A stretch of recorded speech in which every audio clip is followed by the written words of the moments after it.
Cavalcade of America, sponsored by DuPont, maker of better things for better living through chemistry, presents three of America's favorite actors, Preston Foster, Gene Lockhart, and Otto Kruger, in The Doctor Shoots a Cannon. But first, here's Gain Whitman. Many of DuPont's better things for better living are required 100% in the war effort. However, some products are still available for use on the home front. One of these DuPont better things is Speed Easy Wall Finish that is saving homeowners time and money. Speed Easy saves time because it covers wallpaper quickly and easily in one coat and dries in an hour. It saves money. The average room costs less than $3. When you're painting a room this year, try DuPont Speed Easy. And so, with Preston Foster in the role of storyteller, Gene Lockhart as Dr. Andrew C. Ivy, and Otto Kruger as Dr. Gordon Foley, DuPont brings you The Doctor Shoots a Cannon by Paul Peters and Robert Tallman on the Cavalcade of America.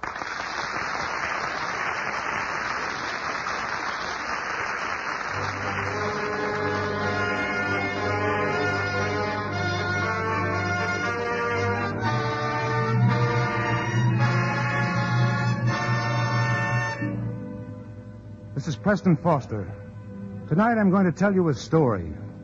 It's a true story, and it's called The Doctor Shoots a Cannon. It's not about any doctor in particular. Or rather, there are two doctors who actually do shoot a small cannon farther along in the story. But there's more to it than that. A lot of us think of doctors only as men who treat people who are already sick. But doctors are also fighters. Men who fight sickness itself. The fighters in our story wear the uniform of the United States Navy. They fight in the gleaming, insulated laboratories of the Naval Medical Research Institute, in a quiet sort of place called Bethesda, Maryland. But it's no snug harbor. This theater of operations is as big as the world, and the battle they fight without rest and without ceasing is perhaps the most important battle of all. Time, the present. Aboard a U.S. destroyer off the coast of Norway on a battle-racked route to Murmansk. Attention, all men topside, all men topside. Put on battle jackets and apply anti-flashburn cream to face and hands. Battle jackets and anti... All right, Nick, haul out that can of goop. Yeah, I don't like that stuff. Well, just rub it on. Don't take it. That's a heck of a note when you have to go into battle smeared up like a clown. Look, flashburn ain't nothing to monkey with. I saw a chaplain did it once standing down below in a passageway. No, wait. Look out! Man, that was a close one. Who said them Nazis can't shoot? Yeah. Look out, look out! Hey, Nick, you hurt? No, I don't think so. But, man, did you feel that blast go by like lightning? What's so funny? You ought to see your face. I got a pocket mirror here. What's the matter? Here, have a look. Brother, you got two of the prettiest roses in those cheeks of yours I ever seen. Let's see what's so funny about that flashburn. Could have been very serious. I thought you didn't like to put that stuff on your face. Say, that's some stuff, though. It didn't hit me anywhere but those two little spots I missed. I wonder who invented it.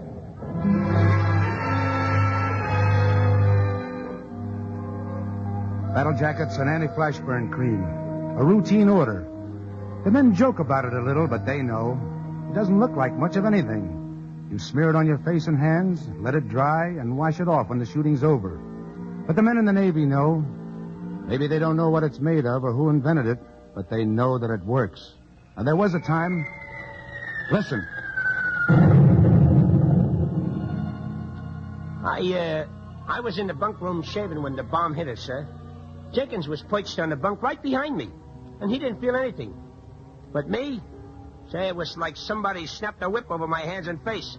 It went up my legs and arms like scalding water, sir. Only dried. Hot and dry.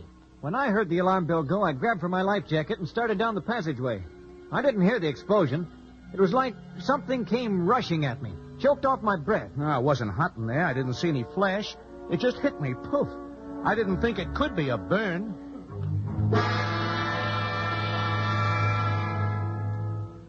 That's how it was. It was a burn, all right. Flash burn. The doctors had known about it for a long time. A heat wave generated by an exploding bomb or shell, capable of traveling down open hatches, through corridors, and even around corners, striking as far as 200 yards from the actual scene of the explosion. It was a problem in physics. Scientists had an explanation for it. But in the battles of Midway and the Coral Sea, between 25 and 30% of all casualties were due to flash burn.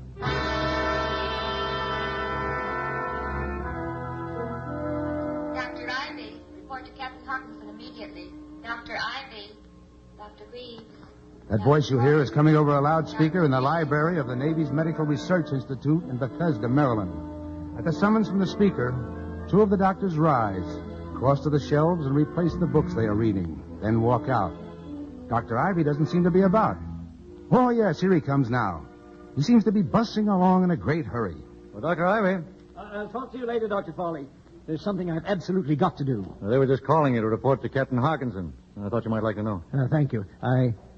I've been over at the hospital looking at some burn cases. See, did you read this latest report on flash burn casualties? Yes, and it's terrible. Absolutely terrible. 25 to 30%. Now, that doesn't seem possible. Doctor, I've been thinking...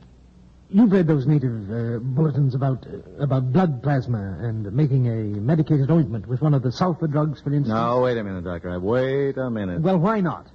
Any fool can plainly see You that... see, I know. I'm not getting roped into any more experiments with you, Dr. Ivy. I'm leaving for New York in exactly 2 hours. Oh, bother New York. I've got some important work to do in New York, and besides, I want to see my wife. My dear Dr. Foley... Dr. Ivy, report to Captain Hawkinson immediately. Dr. Yeah, still Ivy. calling you.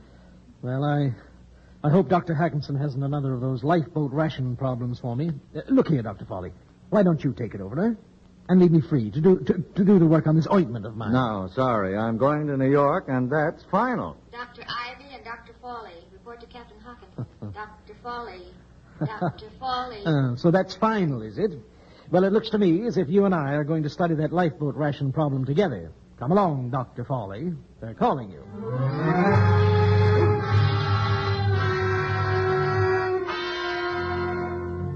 They're calling you, Dr. Foley. Are you really going to take that trip? Your commanding officer probably won't insist that you stay. And what about you, Dr. Ivy? That new treatment for burns sounds like a good idea, but there are other men working on it. Good men, too.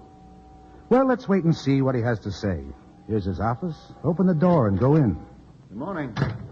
Sit down, gentlemen. Yeah, thank you. You know Dr. Corey, Dr. Greaves? Yes, Dr. good morning, Ivy? gentlemen. Of course you've read the casualty reports on Midway and the Coral Sea. I certainly have, Dr. Hackinson. Well, the problem here is not basically one of medication. Improved medication will help matters, of course. We should have that perfected very shortly. But the Navy has asked us not for a medication, but a preventive for a flash burn.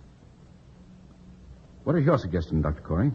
Well, I was interested in the fact that only the faces and hands and the legs up to a little above the knees seem to be affected in cases of flash burn. In other words, the snug-fitting parts of a regulation uniform seem to be deflected. Dr. Greaves and I were thinking in terms of battle dress. Yes, sir. Lined with K-pot, maybe, to act as a life preserver as well. I see. Dr. Foley, how does that strike you? Well, it might be worked out. A mask for the face, though, it doesn't seem very practical, does it? No, and what about the length of time it would take to get into it? It'd be awfully clumsy. Well, Dr. Ivy, that's why I called you and Dr. Foley in here. It occurred to me that you four men working together... No, Dr. Hawkinson, now, you're not forgetting that I was to leave for New York tonight, are you? Work with Dr. Blair and his experiment? Oh, that's of the first importance. Oh, yes. And you, Dr. Ivy? Well, frankly, sir, I don't believe it's my cup of tea. It may not be an engineering problem, but I agree with Dr. Foley that it emphatically is not a medical problem. What about conversion of salt water to drinking water? Would you have said that wasn't a medical problem? Well, sir, that at least was a problem in chemistry, but designing a battle dress... Well, it seems to me, sir, that that's a problem for a tailor.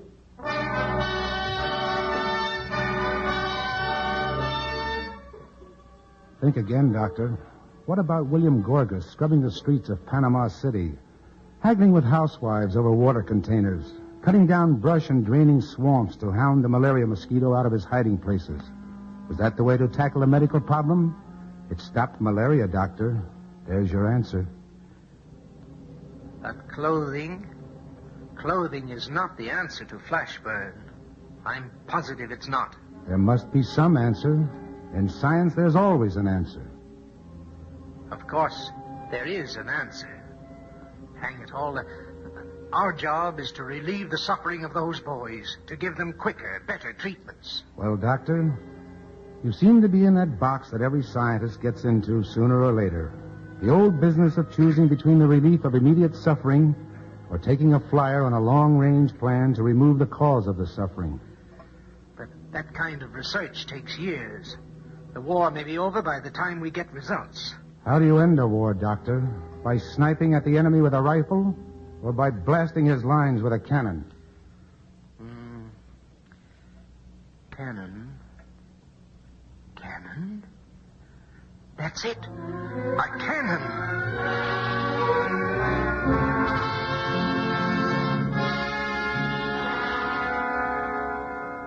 Dr. Foley! Dr. Foley. Oh, hello, Doctor. What are you doing up here? Thought you were doing research on that ointment over at the hospital. Well, they're doing very well over there without me. And by the way, what are you doing here? I thought you were in New York. Well, it was decided to postpone the trip. Thought I'd drop around, see how Dr. Corey and Dr. Greaves are getting along with that battle suit of theirs. Oh, that's funny. I was going to do the same thing. Did you read about the Macaulay? Yeah. A transport. That means most of the casualties were non-combatants. Mm-hmm. Flashburn? Of course. We don't have complete reports yet. No, of course not. Say, look, Dr. Ivy, I was thinking. Yeah? Why not an ointment? Or, a heavy grease like the channel swimmers used to put on themselves. Now, if it keeps out the cold, it ought to keep out the heat. Yes, but grease melts. Try again. Yeah. Well, there's zinc oxide, of course. How do we know? It might crack. Think of the intense heat of flashburn. That's right, gosh. If there were only some way to experiment. There is. Shoot a cannon. Huh? Shoot a cannon. Come on. I'll show you.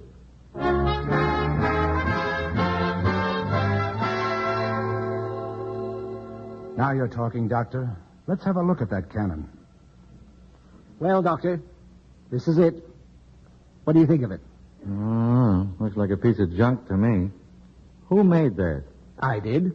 Does it work? Of course it works. It's a very efficient principle. Spark coil and generator. Mm-hmm. Early flivver period, yeah? Oh, of course, this is just temporary.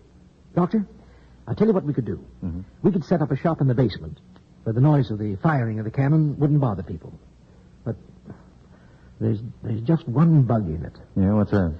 I need something to restrict the area of the flash of the explosion.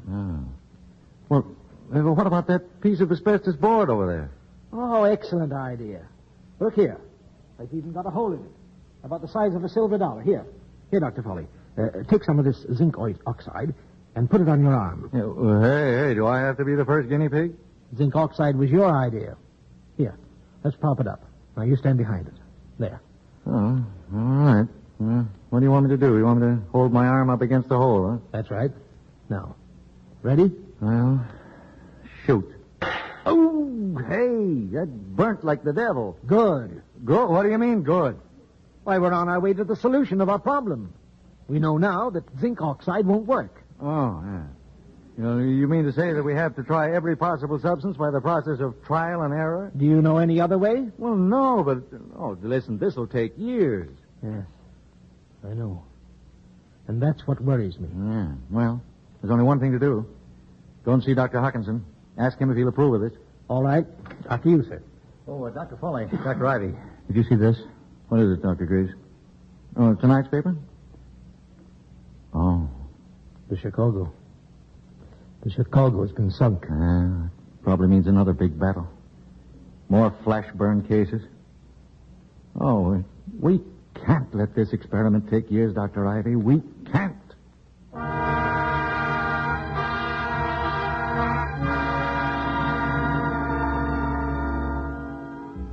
You are listening to The Doctor Shoots a Cannon, featuring Preston Foster as the storyteller, Gene Lockhart as Dr. Andrew C. Ivy, and Otto Kruger as Dr. Gordon Foley, on the Cavalcade of America, sponsored by DuPont, maker of better things for better living through chemistry. As our play continues, Dr. Ivy and Dr. Foley of the Naval Medical Research Institute in Bethesda, Maryland, have begun experiments to find a solution to a centuries-old problem, the pain and injuries resulting from flash burn. Just when they seem to be on the track, they encounter their first great barrier, the apparent need of years to experiment. This is the dark moment, Dr. Foley. This is the moment when Pierre and Marie Curie looked at a mountain of pitch blende and wondered if any human being could find the tiny bit of radioactive substance in it in one lifetime. But they found a way. Systems, shortcuts, and it took just one lifetime after all.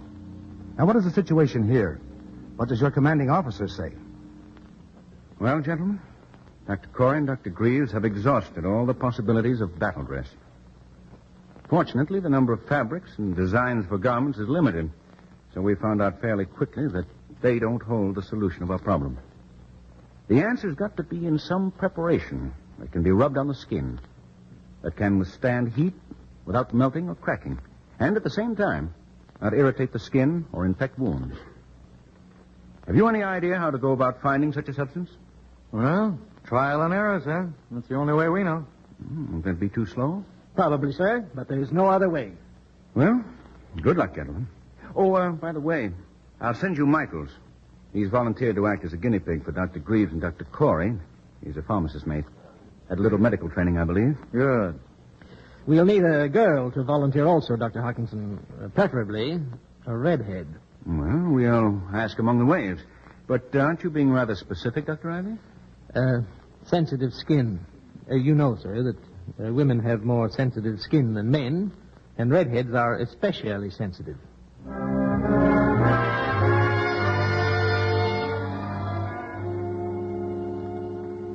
Well, I understand Dr. Corey and Dr. Greaves have willed you to us, Michaels. I guess that's about it, sir, but I wanted to go on with the experiment and got interested in it. Seaman Holland reporting for duty, sir. Well, glad to see you, Holland. This is Michaels. This is the other subject of the experiment. Very pleased to meet you, Holland. Thank you. When do we begin the experiment, Doctor? Right now. Dr. Ivy's ready. All set, Dr. Foley. All right, then. Now, Holland, you and Michael stand on the opposite side of that asbestos shield there, will you? And press your arms against these round apertures. Right here? Mm-hmm. Now, that blast will strike your skin in that restricted area, and that'll enable us to study the intensity of the burn. Well, you want to add anything to that, Dr. Ivy? No, Doctor, that's about it, except that we've prepared 4 different ointments, which we'll put on 4 different spots on your arm. Well, then you're going to shoot 4 times? No, 16, Holland. 4 times 4 is 16, isn't it? Or have you youngsters changed there? Oh, are you going to shoot yourselves, too? Well, a good scientist always starts with himself. You see, Michaels knows. He's had 6 months in medical school. Yeah, a year, sir. A year, huh? New Jersey? Pennsylvania. All right, now, if this ointment works, there won't be any erythema. That means redness, Holland. I see. It was a year, Doctor. And if it doesn't, you'll report at the end of 24, 48, and 72 hours for observation and treatment. All right, you're the first victim, Dr. Ivy. You ready? Just a minute. Let me check. Formula A2, B1, C4, D8. All right, Dr. Foley, let it go. Burn? I'm afraid so. Oh. That scare you, Miss Holland? No. You'll get used to it. Go ahead, sir. Ready again, Dr. Ivy. Ready? Oh. Hurt? Not much. Next. How's that, Michael? Better. Shoot. I think D8 does it. No burn at all. Yeah? Let me make a note of that. All right, you ready, Miss Holland? Yes, sir. Shoot. Miss Holland, if this is hurting you too much... Michaels was right, sir. One gets used to it. Why can't you do hers on my left arm? She's got a very nasty burn there, sir. Are you trying to suggest I want to back out? Oh, no, but Well, get this straight. Whatever a sailor can do, a wave can. That's what you think. Dr. Foley. Michaels, be quiet. Get these ointments on your arms. A2 at the bottom and D8 at the top. Well, I'm ready now. Let her rip.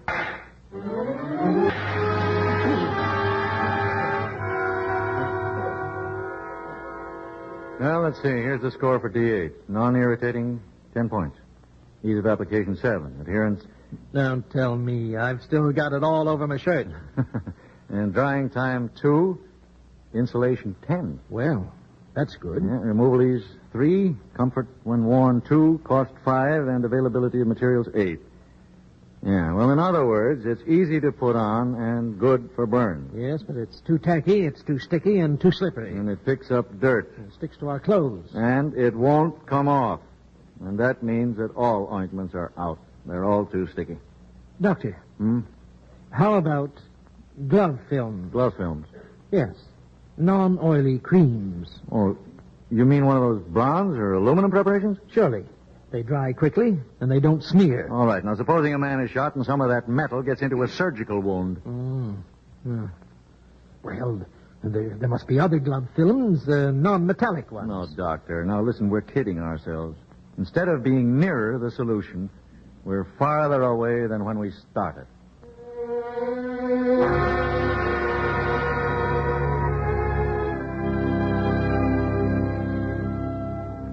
Perhaps you're right, Doctor. There's always a great time lag in science between theory and application.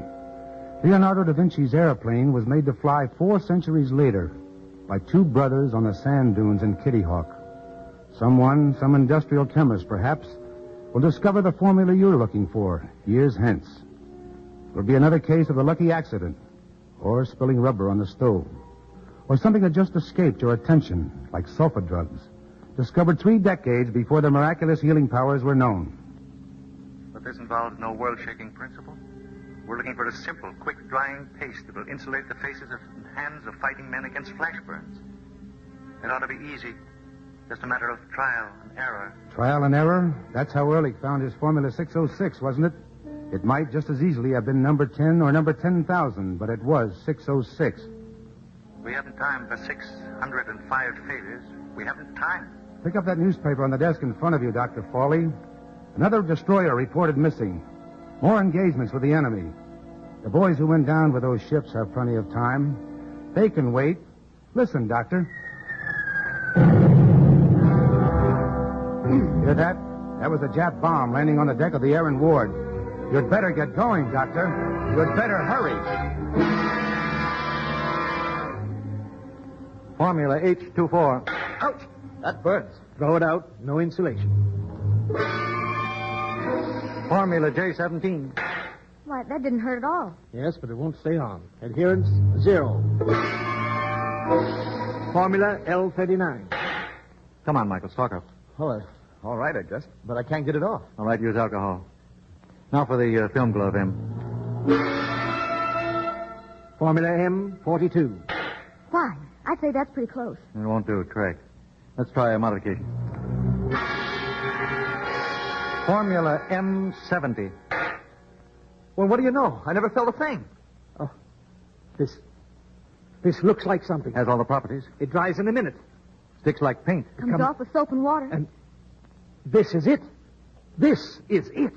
Formula M70. It sounds very important, sir, doesn't it? Like a scientific discovery that's really big. Michaels, I don't think this is exactly small.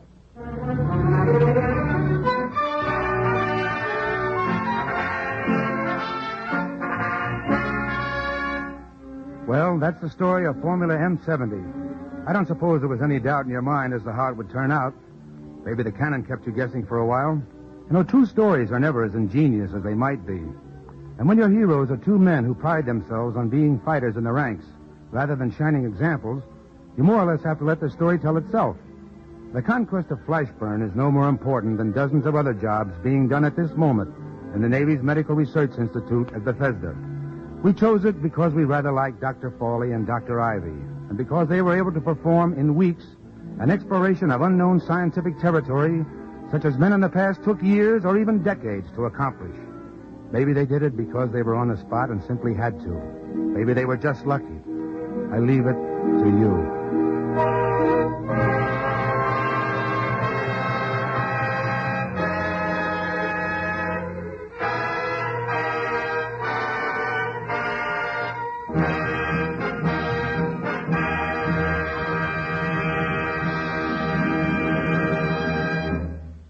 Our thanks to Preston Foster, to Gene Lockhart, and to Otto Kruger, our stars on this evening's Cavalcade.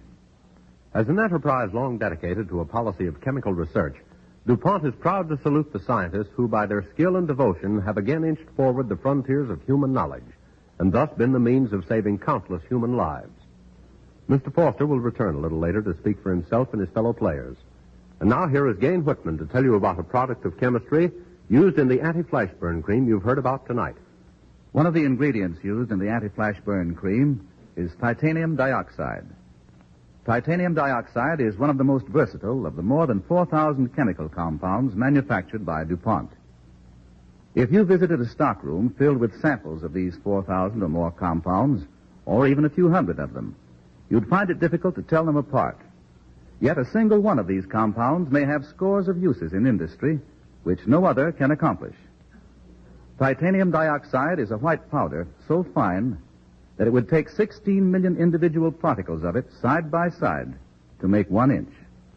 It's used by the armed forces in the protective creams that safeguard a man's skin against painful flash burns inside gun turrets, and in other creams that offer protection against sunburn and insects in the tropics. And this same titanium dioxide, coated on a welding rod, keeps the electric arc steady and ensures smoother and stronger welds. It is titanium dioxide that gives present-day white paints their extraordinary whiteness and covering power, and the lighter colors their clarity and resistance to fading. That's why practically all of the compound DuPont manufactures for paints is now going to the armed services for protective paint coatings and camouflage.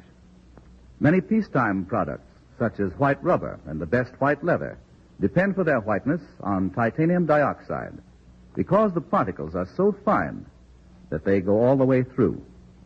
Linoleum and felt-based floor coverings owe not only their colors, but much of their resiliency and long wear to this compound.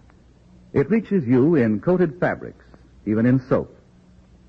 And titanium dioxide is handling a job in the field of paper manufacture that affects all of us at the present time.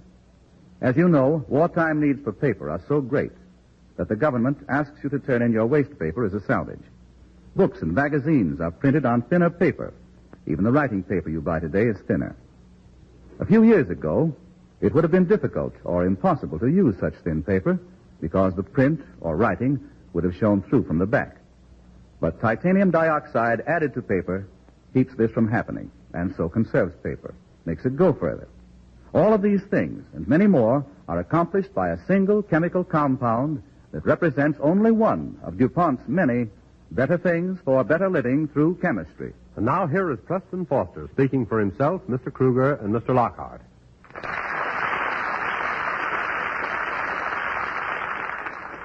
There's a world of hope and comfort and assurance in tonight's play, for it again demonstrates the concern of the chiefs of the Army and Navy for the safety and protection of the men who bear the brunt of battle. They are better outfitted, better armed, better fed. Never has an armed force enjoyed such superb medical care. Now, all this costs money. Remember this when you subscribe to the Fourth War Loan. It is your investment in bonds that provides the extra protection and medical care, saves the lives of American boys at the front and at sea. Thank you.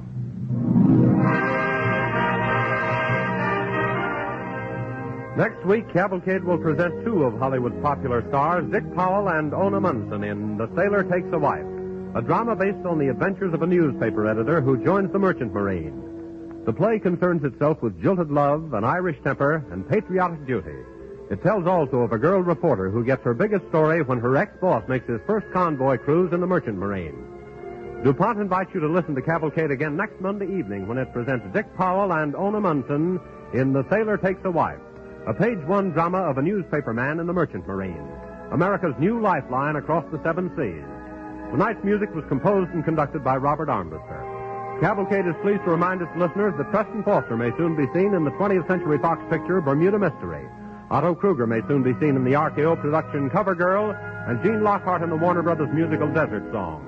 This is James Bannon sending best wishes from Cavalcade's sponsor, the DuPont Company of Wilmington, Delaware. This is the National Broadcasting Company.